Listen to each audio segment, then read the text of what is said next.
أهلا بيكم طلبة سنة تالتة إعدادي ومكملين مع بعض حل امتحانات المحافظات من كتاب الامتحان، ومعانا النهاردة امتحان محافظة الغربية. أول سؤال في الجغرافيا بيقول: أمامك خريطة لدولة الهند، اكتب مدلول الأرقام الآتية: واحد، دولة الصين. اتنين، جبال الهيمالايا. تلاتة، دائرة عرض رئيسية اللي هي مدار السرطان. أربعة، مدينة نيودلهي. السؤال به بيقول لنا اكتب صواب أم خطأ مع التصويب. أول حاجة بيقول لنا هنا: تعد دولة السودان أولى دول العالم إنتاجا لقصب السكر. خطأ، دي دولة البرازيل. اتنين، يعتبر القطن من المحاصيل المدارية. الإجابة صح. تلاتة، تعد روسيا أولى دول العالم إنتاجا للبوكسايت. الإجابة غلط، وهي دولة أستراليا. أربعة، يعتبر القمح الغذائي الرئيسي لمعظم شعوب العالم. الإجابة صح. خمسة، تعد الأغنام المصدر الرئيسي للحوم لغالبية سكان العالم. الإجابة غلط، هي الأبقار. بما تفسر توسع العالم في استخدام الغاز الطبيعي كبديل لمصادر الطاقة الأخرى؟ هقول له: لأنه من مصادر الطاقة أقل تلوثا للبيئة ورخيص الثمن وسهل النقل. السؤال رقم اتنين: توجد علاقة قوية بين مصر ودولة نيجيريا. حاول تصدر مصر لنيجيريا الأسمدة والمعدات الثقيلة والأسلاك النحاسية والإطارات ومواسير الألمنيوم والمحولات الكهربائية، وتستورد مصر من نيجيريا السلع الزراعية وأهمها الحبوب الزيتية. بعد كده عندنا السؤال التاني: اختر الإجابة الصحيحة من بين قوسين. تنتشر الزراعة البسيطة في المناطق، هقول له الحارة. الشاي نبات طبيعي دائم الخضرة موطنه الأصلي، شرق آسيا. أكبر الموانئ الأمريكية على الساحل الغربي، هقول له سان فرانسيسكو. أولى الدول العربية في توليد الطاقة الكهربائية من الرياح هي مصر. خمسة، من المناطق الصناعية بإقليم شرق آسيا الصناعي اللي هي جزيرة هنشو. بعد كده سؤال به بيقول: تنوع الأنشطة الاقتصادية في معظم دول العالم يتوقف على تنوع الموارد والإمكانيات التي تمتلكها كل دولة. أجب عما يأتي. واحد، بيقول: أيد بالأدلة هناك ارتباط بين تطور حرفة الصيد والعوامل الطبيعية والبشرية. هقول له حيث بسبب توافر العوامل البشرية الطبيعية والبشرية تساعد ذلك على تطور حرفة الصيد وتربية الأسماك، مثل: ألف، ضحالة المياه الساحلية وغناها بالمواد الغذائية. ب، التقاء التيارات البحرية الدافئة مع الباردة. ج، توافر المواني لرسم السفن. د، توافر الخبرات الفنية في صناعة المراكب وأدوات الصيد والثلاجات. في رأيك، السؤال رقم اتنين: في رأيك هل هناك علاقة بين انتشار التعليم بين قبائل وسط آسيا وأعداد القائمين بحرفة الرعي؟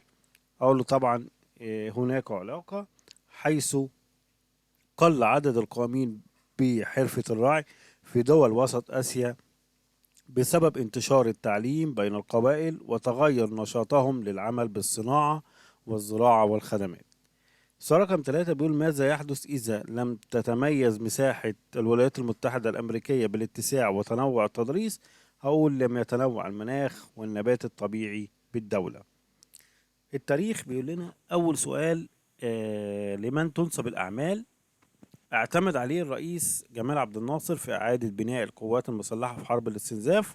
طبعا ده الفريق عبد المنعم رياض. اتنين، تولى القيادة الموحدة للقوات المصرية السورية في حرب أكتوبر 1973.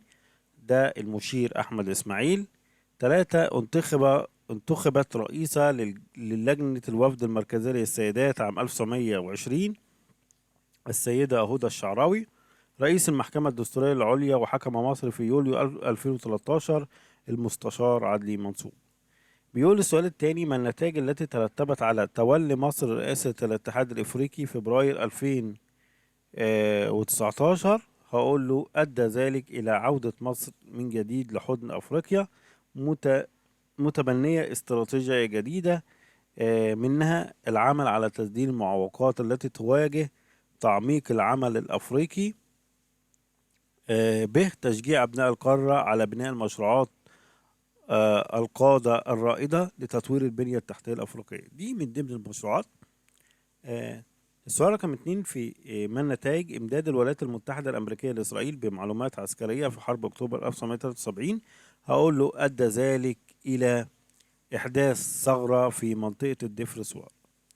السؤال رقم 3 بيقول لنا ما نتائج التطبيق غير السليم لسياسة الخصخصة في مصر قبل ثورة 25 يناير 2011؟ أدى ذلك إلى ارتفاع الأسعار وتجمع آلاف العاملين وانضمامهم لصفوف البطالة من الشباب في وقفات احتجاجية، وكان سببا رئيسيا من أسباب قيام ثورة 25 يناير 2011. السؤال بعد كده الرابع بيقول لنا هنا صوم تحته خط رقم ألف وضعت فلسطين تحت الانتداب البريطاني بمقتضى نقط عام 1920. هقول له مؤتمر سان ريمو. 2 تهتم منظمة المؤتمر الإسلامي بتقديم الخدمات الاجتماعية. هنشيل منظمة المؤتمر الإسلامي ونحط منظمات المجتمع المدني. 3 تم تدمير المدمرة إيلات بصواريخ البحرية المصرية أثناء مرحلة حرب الاستنزاف. هنشيل مرحلة حرب الاستنزاف ونحط مرحلة الصمود والتصدي. 4 تم رفع العلم المصري على طابة في مارس 1989 بعد صدور الحكم من مجلس الأمن. هنشيل مجلس الأمن ونكتب محكمة العدل الدولية.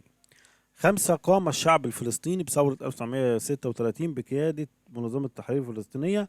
هنشيل منظمة التحرير الفلسطينية ونكتب مكانها اللجنة العربية. سؤال به بيقول اكتسبت ثورة 23 يوليو أهمية كبيرة لما تركته من آثار على أغلب الحركات التحررية في المناطق العربية والعالم في دول عبارة وفي ضوء مدرسة. أجب عما يأتي.